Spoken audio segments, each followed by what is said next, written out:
Alright, let's get some coffee. What, do you got some iced latte, Americano? Ooh. Little ice Americano. Sounds good. Post meal, post hike. Yeah, Thank you, my friend. Cheers. My friend. Ah, Oh, yeah, that'll it's do nice. it. It's nice. Refreshing. Everything about today actually is pretty refreshing. We got lucky with the weather. Now, sitting by a river with coffee. You can't really beat that, can you? That's nice. It's nice.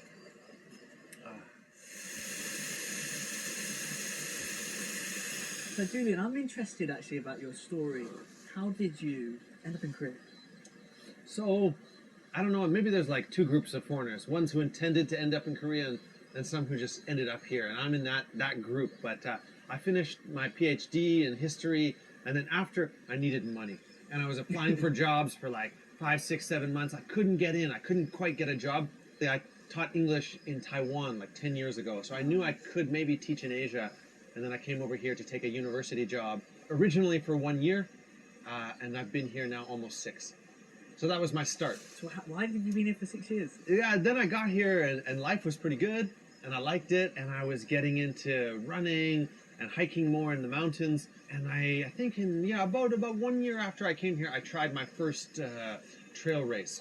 It was down in Jirisan, and I went to another one in Jeju. It was an 18-kilometer trail race near Halasan, but not there. And I met my wife at that race. At that race? She was also racing. I finished second in the race, and she finished third or fourth. I think she was on the podium. No She's way. also a runner. Did you meet on the podium? Well, no, we didn't meet on the podium. We kind of met before and after. But yeah, we met at the race, started chatting, and then at the time I was living in Chungcheongnam-do. That's where my university job was. Sure. So then I started going up to Seoul more to see her every weekend. Aww. I mean, what is that like, being a part of something like that? Like, I mean, like, most people don't go, you know what I'm going to do? I'm going to go up and down mountains and run.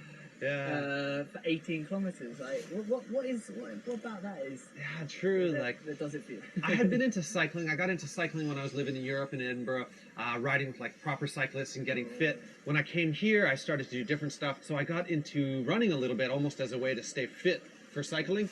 Yeah. Then discovered how nice running could be, and immediately gravitated towards the trails and just being in nature. And maybe growing up in Vancouver, BC, Canada, it just seemed nicer to be running in trails and running a mountain. So I just did that, and then found out you could do some trail races. So then I tried one, and then I just spiraled from there, and I became obsessed with trail racing.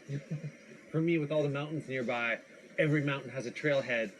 It was just like, okay, I can go running there. Like every time I saw a mountain, I knew there would be trails. So they were like, oh, okay, so you can kind of go check that out, right?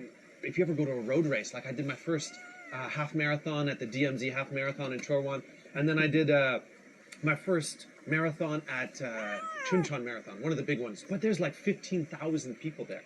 It's insane, right? Like there's so many people at the start. So Lineups for the porta 15,000. potties are like huge. Everyone's in this hustle, this mad dash to like be in the right place to wait in line.